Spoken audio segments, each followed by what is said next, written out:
Médaille, franchement, je pense que ça a été l'élément un peu déclencheur. Le troisième jour, on a eu 2 médailles, une chez les filles, une chez les garçons. Et le quatrième jour, je pense peut-être c'était mon jour. J'ai pas nagé le matin, du coup j'ai pu un peu me reposer et la finale, elle s'est passée comme elle s'est passée, quoi. Désormais, Oumy Diop chose à une qualification pour les JO de Paris 2024. Franchement, je pense que je pourrais être ambitieuse peut-être après les JO de Paris 2024, Inch'Allah, si j'aimerais bien réaliser les minima B. Là actuellement, mon temps c'est 1,03 au sans papillon et le minima B c'est 1,00. Donc il me reste encore 3 secondes à grappiller et j'ai 3 ans pour les grappiller. Donc si j'arrive à grappiller des secondes pour réaliser ces minima B, ça serait plutôt bien, quoi. Oumy Diop va aussi prendre part au championnat du monde de Abu Dhabi en décembre prochain. Et avec son emploi du temps aménagé, la nageuse veut continuer à honorer le Sénégal. Donc Sadia Bourouka et bonne chance pour la suite à notre championne Oumy Diallo. Yacine, donc c'était l'essentiel de cette page d'espoir et on se donne rendez-vous tout à l'heure, Inch'Allah, pour le tour en Wolof avec le grand-mère de Tenguet, Mamé Ndiaye.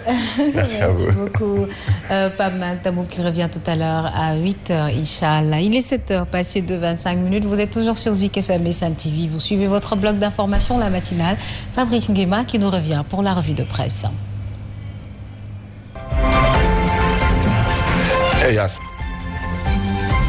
Sénégal, bonjour. À la une de Direct News, une interrogation Kouroubaï Faye et Mbolde Bourid. En tout cas, le journal piloté par Pape Diogoye Faye ou le Lion de Guégor, de chercher à savoir, pour faire savoir si le leader incontesté et incontestable, pour ne pas dire inévitable et incontournable de la philosophie, comme ça dérangerait-il le pouvoir? En tout cas, retenons tout simplement et tout bonnement d'après Direct News qu'il s'agit de la montée en puissance, de Bougane Gueye Dany, d'où l'interrogation de Direct News, à savoir, est-ce que le leader de Gomsobob dérangerait-il qui? Le pouvoir. Et comme pouvoir, c'est d'abord vouloir, Direct News d'indiquer son aura. Son aura dépasse présentement les limites de l'entendement et son leadership inspire. Le natif de Saint-Louis et self-made man de son état gagne du terrain sur l'étendue du territoire national. Actualité nationale avec le phénoménal Bougane Gueye Dany ou le leader de la philosophie Gomsobob. Avec Direct News, le journal en tout cas explique qu'à travers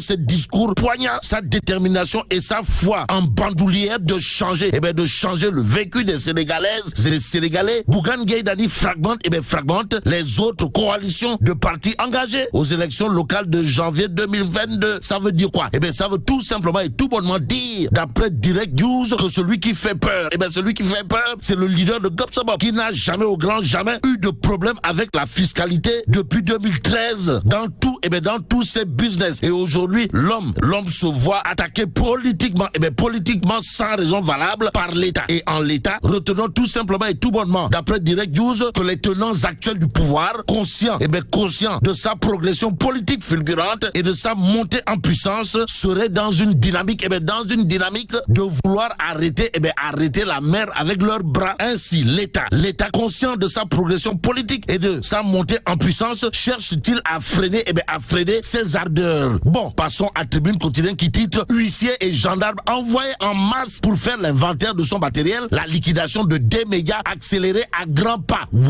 Sommes-nous tentés de dire, et là, Tribune Quotidienne de retenir une violation décisionnelle qui ne dit pas, alors là, pas du tout son nom. Au nom de qui ou de quoi? Quoi qu'il en soit, il s'agit clairement et nettement d'un inventaire pour ensuite passer à la saisie du matériel. Aussi, pourquoi un tel acharnement? C'est l'interrogation de Tribune Quotidienne ce matin. Ce matin, il convenait de lire dans le journal du groupe D-Média le soutien sans faille des forces vives de la nation debout pour s'ériger en bouclier autour du groupe D-Média. Voilà ce que retient et fait retenir Tribune Quotidien. En atteste le défilé d'autorité et de citoyens dans les locaux du groupe de presse leader. Action, réaction, Tribune Quotidienne nous renseigne que Moussa Fall. Moussa Fall crache ses vérités au chapitre de l'acharnement. Eh bien, l'acharnement diabolique, pour ne pas dire maléfique, contre des médias. Dans les médias ce matin, plus précisément du côté de Dakar Times, on peut lire Macky Sall veut étouffer Bougane Gueye Dany à l'approche des élections. Ainsi, il conviendrait de retenir, d'après Dakar Times, que la fermeture du groupe des médias, c'est tout simplement et tout bonnement de l'acharnement et rien que de l'acharnement. Acharnement diable pour l'instant. L'observateur L'Obs est en entretien, est en entretien avec Gaboussar Gueye. Et là, il est question des vérités de l'administrateur de des médias sur le redressement fiscal de la boîte. Et en lisant Gaboussar Gueye ou l'administrateur du groupe des médias dans l'observateur L'Obs, on peut retenir sans contour ni détour que l'affaire, l'affaire du redressement fiscal du groupe des médias relève de Ngapatingololi et Sabarou Pot, pour ne pas dire de Sambatangay ak Mademba. Et comme il est dit Goloduna ou des Tchepi-Tchepirek, critique le journal titre redressement fiscal de des médias, l'État. L'État sommé de desserrer les taux sur Bougane. Pourquoi l'État est sommé de desserrer les taux sur Bougane? Parce que l'homme a quand même le courage ou le mérite d'être un employeur par les temps qui courent. En attendant, restons avec critique le journal qui base d'une interrogation, à savoir mairie de Dakar, Barthélémy Diaz, candidat par force ou par ruse. En tout cas, l'observateur L'Obs revient, histoire d'indiquer Tahaou Sénégal, le silence infernal de Khalifa Ababakar Sall. Quoi qu'il en soit, retenons tout simplement et tout bonnement, d'après l'observateur L'Obs, la nature taciturne du leader de Tahaou Sénégal et les soubresauts de la politique. Et pour parler de politique, il y a Barthélémy Diaz qui, dans l'observateur L'Obs, dit Barkeye sous Christa. Nous confirmons, persistons et signons notre candidature. Action-réaction, Cheikh Gueye, maire de Derklé, de dire à haute et intelligible voix que cette réponse ne peut être valable, cela n'a aucun sens. Et dans le bon sens, il y a source A. Le journal titre candidature de Soham Wardini à Dakar pour le compte de Tahaou Sénégal, réunion de l'ADER. Et pour éviter de faire du Yakader, il y a Vox Populi. Le journal d'indiquer élection locale à haut risque. Bart Diaz confirme en déclarant cette élection est le premier tour. Le premier tour de l'élection présidentielle. Information que semble confirmer Mahmoud Saleh. En tout cas, monsieur le ministre d'État et directeur de cabinet du président de la République a, d'après Vox Populi, déclaré à haute et intelligible voix la candidature de Macky en 2024 est dans les résultats de 2022. Si on perd ces élections, ce n'est pas la peine de continuer. Nos résultats vont trancher le débat sur la candidature de Macky. Y a-t-il lieu de dire Euskeuil ou Tchei? Pour l'instant, retenons tout simplement et tout bonnement ce qu'indique Vox Populi, à savoir l'hypothèse,